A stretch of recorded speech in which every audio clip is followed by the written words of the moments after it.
Oke, kita lanjut di tahap yang lebih lanjut lagi di Dockernya. Sebelum ke Docker, kita cross check Ubuntu. Jadi di perangkat ini udah saya di restart. Jadi kan tadi kan disuruh harus di rebooting. Oke, kita buka dulu WSM. Oke, langsung aja ke Ubuntu ya.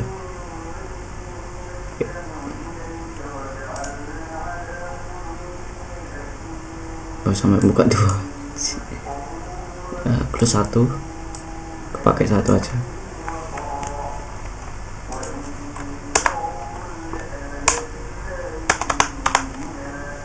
Wait bentar, biasanya ini nunggu beberapa menit untuk bisa masuk ke terminalnya si Ubuntu yang udah kepasang di WSL 2.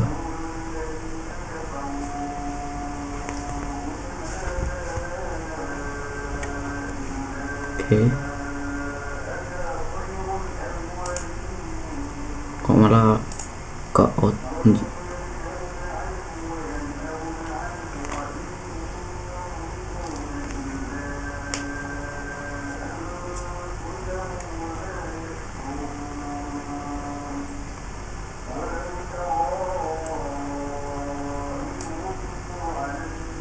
Lama ya. Aku pause dulu biar durasinya agak makan. Oke, setelah kita buka WSL 2 nya di rebooting, kita buka lagi ya, karena kita mau masuk tapi kita tadi sempat ke out. Nah di sini proses installingnya memang memakan waktu beberapa menit, jadi harus sabar. Dan kita baca di sini enter new Unix username. Jadi di dalam kernel Linux atau Linux itu bisa dibilang yaitu satu apa ya namanya, jadi otak atau ya aku nyebutnya kayak kernel sih ya, itu dia sama kayak punyanya si Mac OS. Jadi ibu pertama kali dari OS Linux atau Mac OS ini yang menyebabkan dia mempunyai kernel yang sama yaitu Unix, yaitu ya dari Unixnya sendiri. Kita searching aja itu Unix. Nah ini sebuah family, masih satu family atau satu keluarga dengan OS nya ini siapa? Kok satu keluarga? Bukan, maksudnya itu ini loh, ada penjelasannya. Oh gini teman-teman, Unix itu memang awal dari sebuah OS yang melahirkan sebuah yang namanya Mac OS dan juga Linux. Akan tetapi Unix sendiri itu sifatnya komersial, berbayar, kayak enterprise gitu. Kalau sedangkan Linux itu yang versi open source, jadi yang bisa dikatakan ini tuh free untuk semua. Atau kalau di versi APK itu lawan kata enterprise itu community gitu. Oke, kita kasih aja username, entah itu nama atau instansi, terserah. Aku kasih nama aja, kok Afuf. Oke.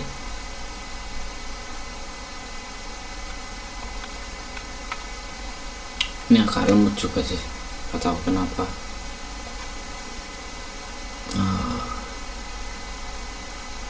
Kudu sabar aja sih. Bentar, aku pause dulu. Oke, kita masukkan password, pasti ada username, ada password. Jadi kita masukkan passwordnya sesuai dari teman-teman aja. Masukkan lagi. Oke, jadi otomatis kita dibikinkan sebuah username dan juga password khusus untuk kita masuk ke WSL di operating system Ubuntu ini teman-teman. Oke, kita tunggu aja instalasinya successful, tapi loading. Oke, instalasinya berhasil. Oke, kita bisa coba-coba di sini apa namanya komen-komen Linux yang ada, maksudnya yang familiar dengan teman-teman yang pernah udah nyoba operating system Linux. Tapi kalau tidak mengenal operating system Linux, teman-teman bisa lihat cara-cara saya ataupun baca manual page. Caranya gini, di setiap command kita bisa kasih perintah namanya man. Nah, man ini adalah manual page. Jadi kalau kita mau tahu namanya apa perintah nama ini, perintah ini itu kegunaannya apa, definisi dan lain sebagainya, itu gimana? Kayak gini. Misalkan ada yang namanya cd, atau kita bisa tab dulu ke ada biasanya, atau ke ls. Nah, ls itu maksudnya apa sih? Kita bisa lihat dengan ketikan perintah man ls. Nah, ini singkatan dari list directory content atau list directory. Jadi kegunaan ini kita bisa lihat apa list atau isi dari directory yang saya tuju, yaitu ls biasa titik ls slash berapa. Nah, itu menunjukkan kita ingin tahu isi dari directory atau isi dari directory yang sekarang di mana gitu. Ataupun ada juga yang gini,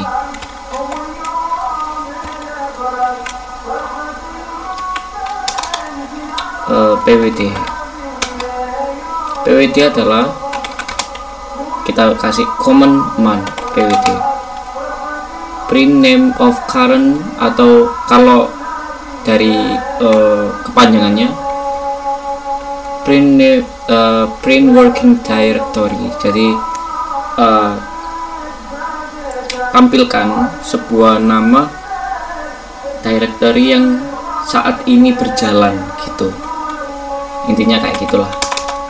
Nah, kita bisa lihat-lihat di dalamnya kayak di video saya yang pernah menggunakan laptop MacBook yang sebelumnya, dengan dengan ketik perintah gini, apt install. Kita menginstal sebuah paket apa, nggak bisa, yes, karena posibilitasnya banyak, mending jangan. Saya niatannya ke hotop. Nah, karena saya bukan root, jadi kita harus pakai perintah sudo. Apapun yang user selain root harus pakai sudo. Nah, kasih passwordnya. Oke, kita tunggu instalasinya, baru kita ketikkan hotop. Hotop adalah sebuah aplikasi monitoring real time di dalam sebuah OS yang saat ini berjalan. Kita bisa tahu, oh ini aplikasi yang berjalan sekarang di OS ini, dan pun kita bisa lihat real time-nya langsung, memori yang kepakai, cache-nya, dan juga swap. Karena Linux itu konsepnya itu ada swap memori atau memori tambahan yang dikasih khusus pada OS Linux-nya sendiri, teman-teman. Nah, selain itu kita bisa juga apapun lah, kita bisa lihat di sini IPA. Kita mau melihat IP address yang saat ini saya dikasih berapa oleh si hostnya. Nah, dikasihnya IP sekian. Yang pasti setahu saya adapter yang dikasih merupakan NAT, karena apapun IP yang di sini yang dikasih WiFi, driver WiFi itu biasanya itu tipe kelas C. Nah, ini kenapa kok kelas B dan /20 itu bawaan dari si WSL nya. Nah, itu udah saya terangkan dari video-video sebelumnya tentang networking dasar, makanya teman-teman juga bisa belajar di video-video sebelumnya. Kalau masih bingung bisa kita diskusi di kolom komentar aja, lebih mudah, lebih enak dan gampang gitu. Yang menurutku kegunaan kelebihan dari WSL ini daripada VirtualBox,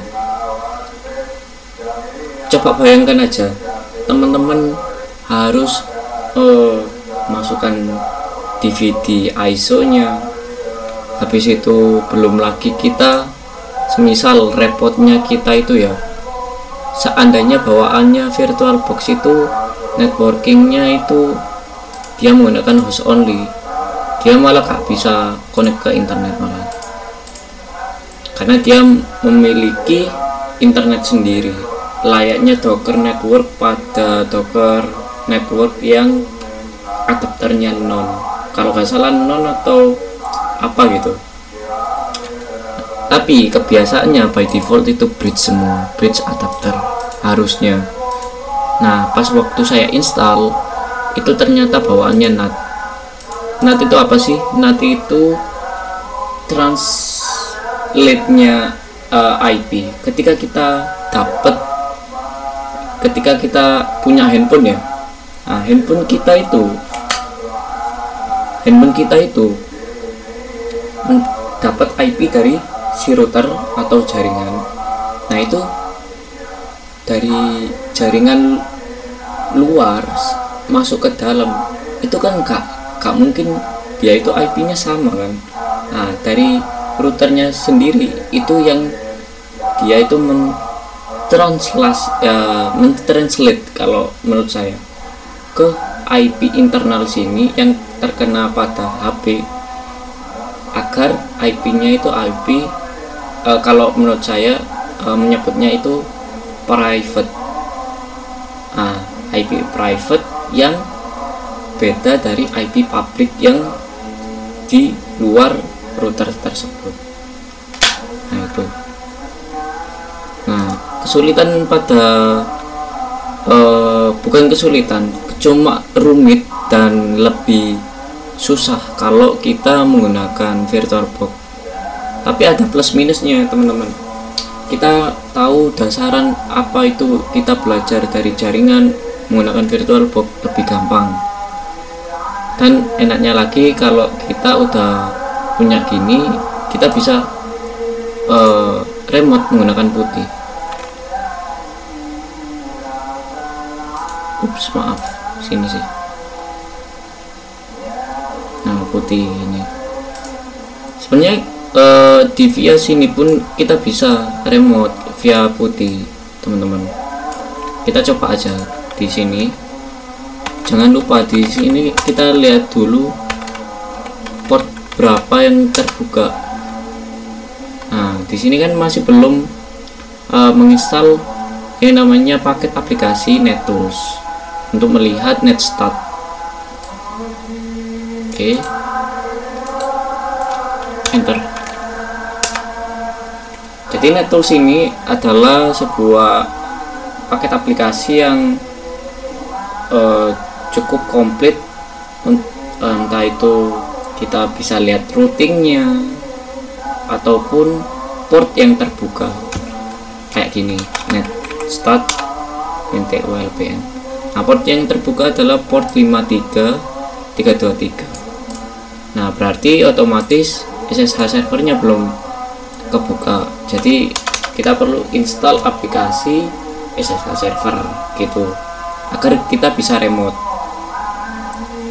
Nah, ini sekalian kita mau coba yang versi SSH, apt install SSH server, salah, open SSH.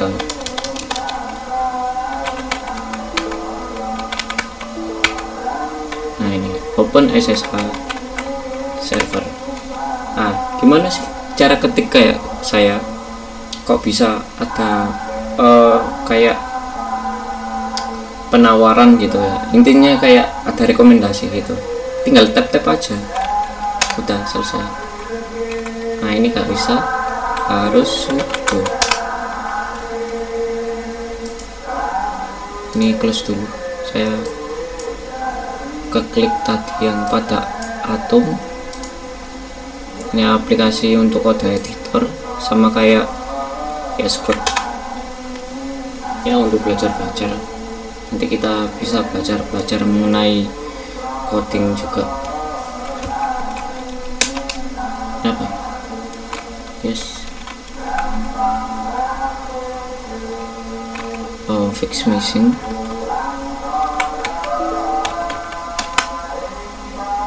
Yes.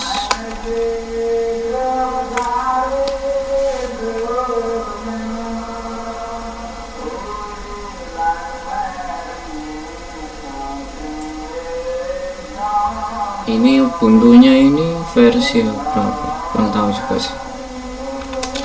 Kita lihat dulu. Masih belum ya? Service. Oh, belum keinstall nih.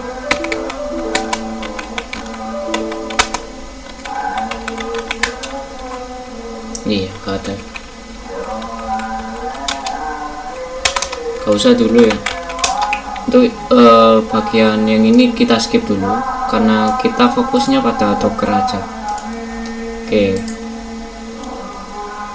Sebelum kita membahas tentang Docker, alangkah baiknya kita mengetahui dari layer terbawah dulu, yaitu teknologi kontainer. Jadi teknologi kontainer ini adalah beda yang sama yang namanya virtual machine. Jadi ada yang namanya virtual machine yang biasa kita pakai atau kita buat atau kita create VM. Ada VirtualBox, VMware, maupun pakai VM manajemen seperti Proxmox.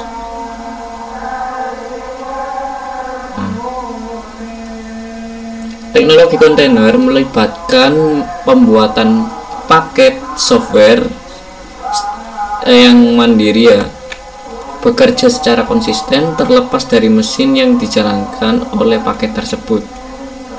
Jadi dia itu ketika kita running, dia itu memang bisa kayak jalan sendiri gitu.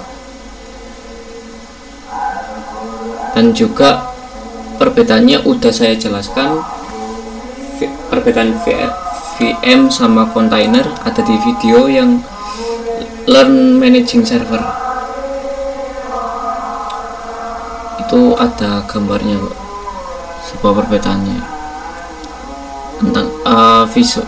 Kalau kita bisa lihat visualnya lebih paham lagi, karena gini konsepnya VM beda kernel, karena kita menjalankan per OS, satu VM satu OS. Sedangkan bedanya pada kontainer, kita running by menggunakan kernel. Jadi search kernel, cuma kita ambil image, kita running image baru jadi.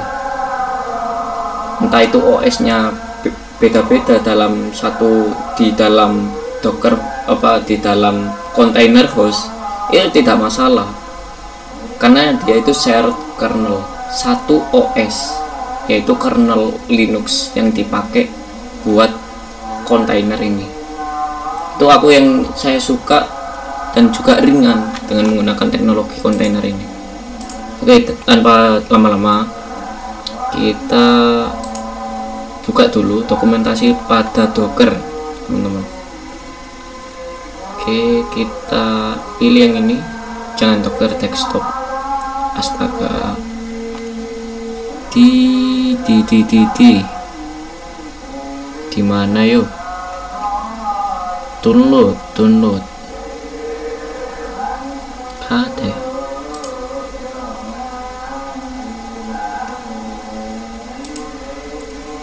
Bentar.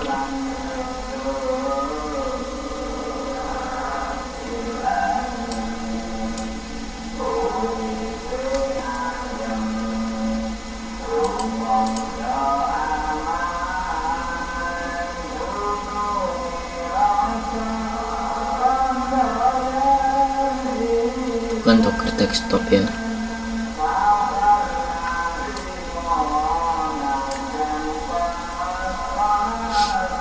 Di documentation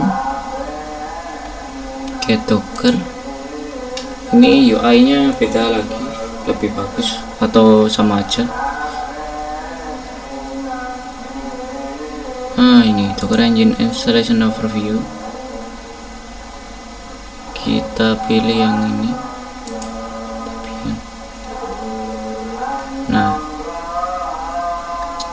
di sini kan ya, for your information, bahwa Debian sekarang udah pada versi 12 teman-teman, udah cepet banget coba. Jadi update, padahal kemarin waktu aku lulus sekolah sendiri pas waktu 2022 itu barusan aja Bullseye. Nah sekarang udah ada yang Bookworm, yang gak tahu itu versi 12. Cepet banget sumpah, asli. Oke, tanpa lama-lama langsung lihat installation step, baru kita mulai seperti biasa. Kita kasih perintah ini sudo apt update.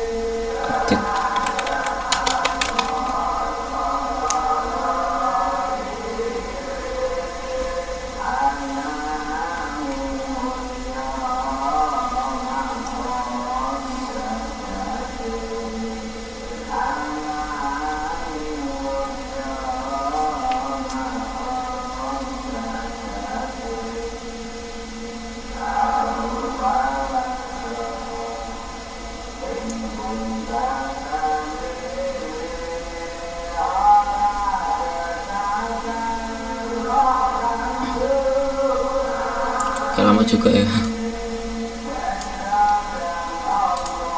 kita skip dulu. Oke, lanjut. Apa ini? Upgradable. Gak usah di upgrade tuh, langsung aja install certificate URL. Oh ya, lupa. Wait.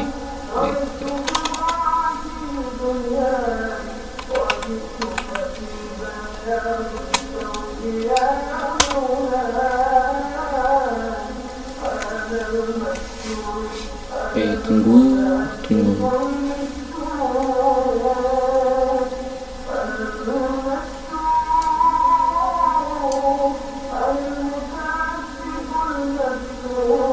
Oke, selesai. Baru sudo install npm. Ini semacam kayak hak permission doang sih. Keyrings. Oke, sudo. Ini kepanjangan, kita kopas saja. Ini kayak kita download keyringsnya punyanya Docker via URL, terus ditaruh ke lokal. Ini Gmodnya atau pemilikannya ini apt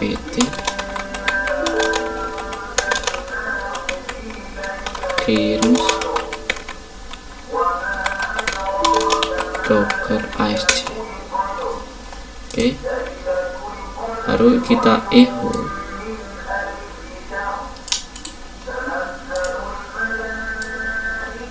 Kebanyakan. Oke, paste, enter. Oke,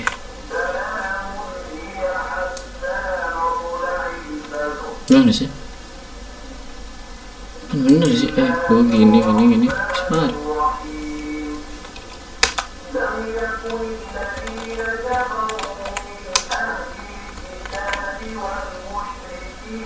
Oh, lanjut mungkin ke sini,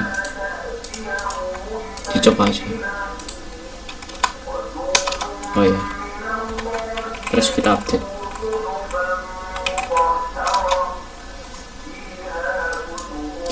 Karena repository atau keyrings-nya tadi kita download, kita taruh ke lokal. Nggak bisa ya.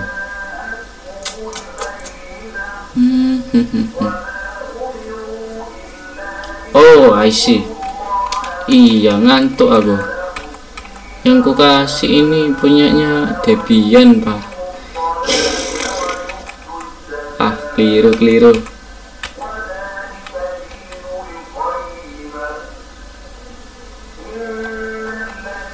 Oke. Jadi kita ganti karena bukan Debian. Aku lupa soalnya kebiasaan dari VirtualBox menggunakan Debian. Jadi kita kasih yang Ubuntu karena punya saya Ubuntu yang Jammy yang versi tahun 2022 kemarin ini. Jadi kita copy yang ini, URL ini, copy,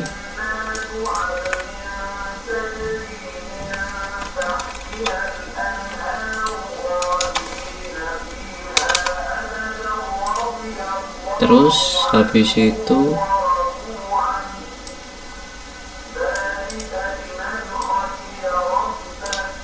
ini sama aja sih, gak usah, ini udah dikasih akses, ini yang diganti. Nah, baru update, coba.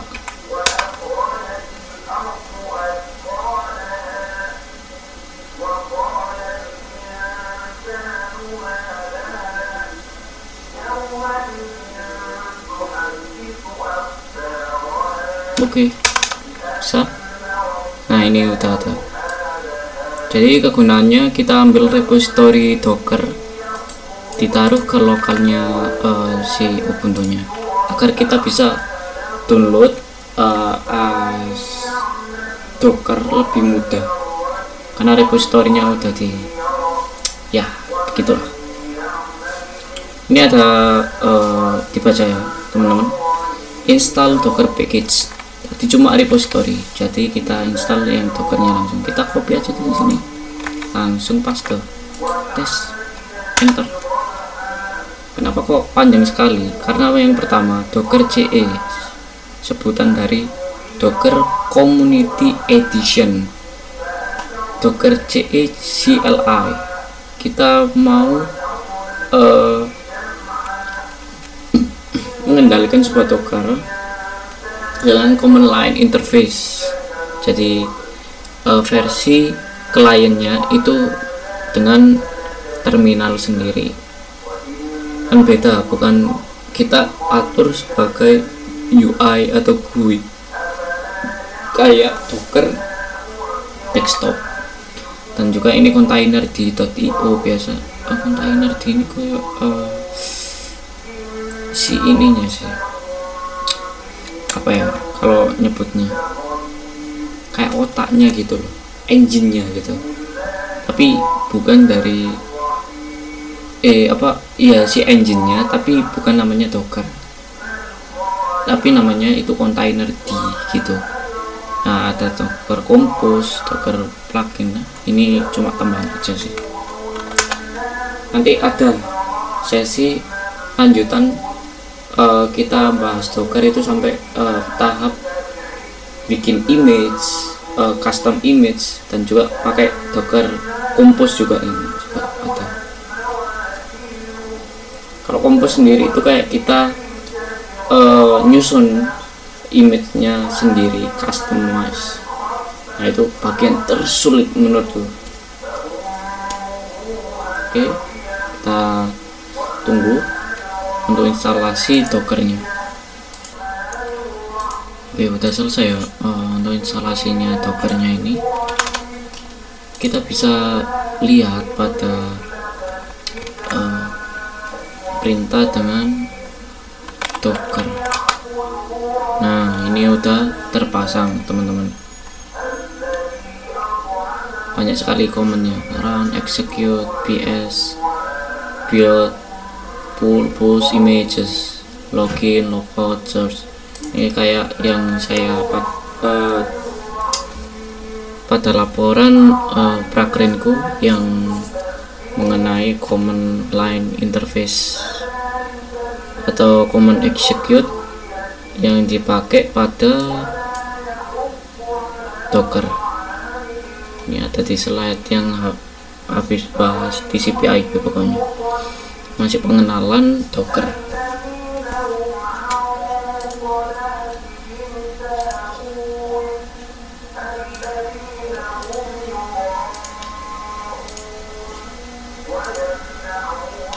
Bentar, namanya. Oh, ini. Kalau mau tahu kegunaannya apa aja, ini ada bacaannya sendiri, bisa kalian baca sendiri. Terus gini, ada semacam kayak life hack dari Docker. Kalau kita mau pakai perintah Docker ps misal, gak bisa karena ada permission denied, jadi harus menggunakan sudo lagi karena kita bukan user root. Nah, bagaimana mengatasi kalau kita kesusahan kok pakai sudo lagi gitu, padahal kita maunya perintah langsung kita execute lah, Docker apa, Docker run, Docker delete kata, Docker ps, Docker stop. Nah gitu caranya. Gini, kita masuk ke sudo tc Docker lambang gini bash rc, kalau nggak salah bash rc. Kita kasih alias di sini. Ini salah satu alternatif aja, alias sudo docker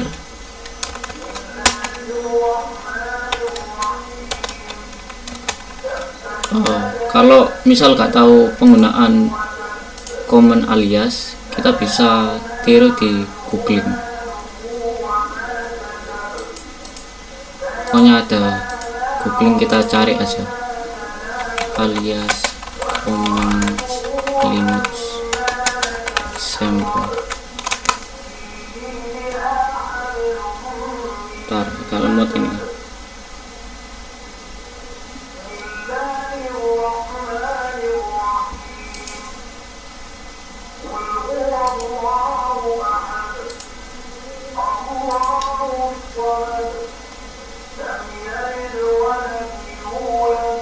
mana ya, masuk aja satu web ini, mungkin ada.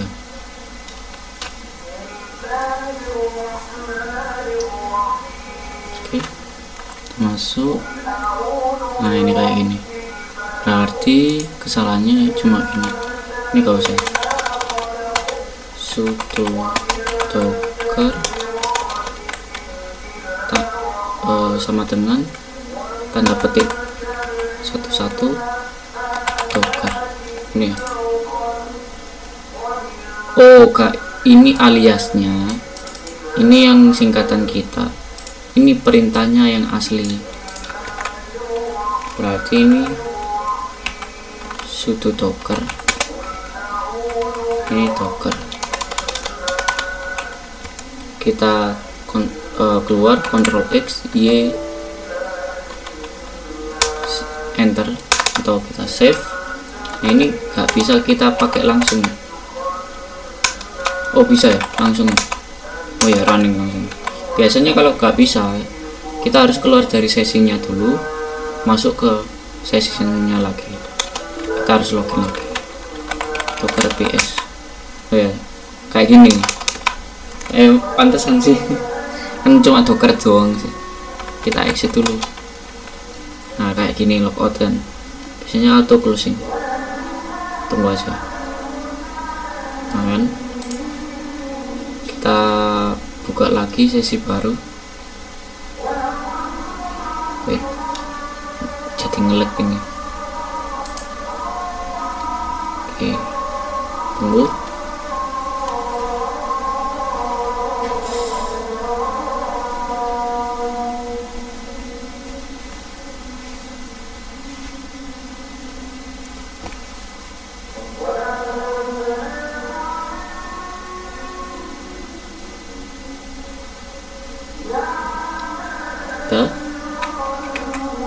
Baru kita coba komen Docker PS.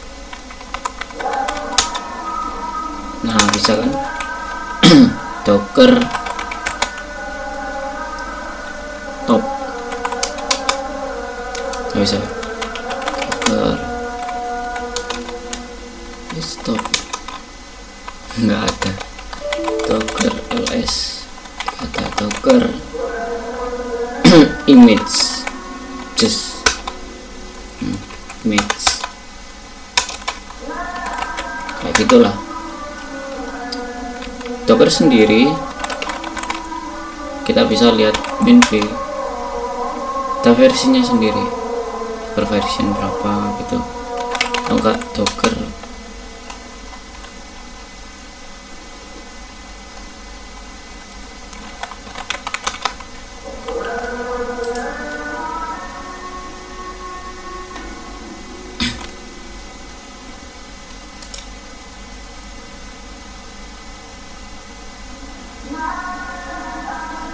Oke, ini kan hitungannya kita udah menyelesaikan kan semua tas ini.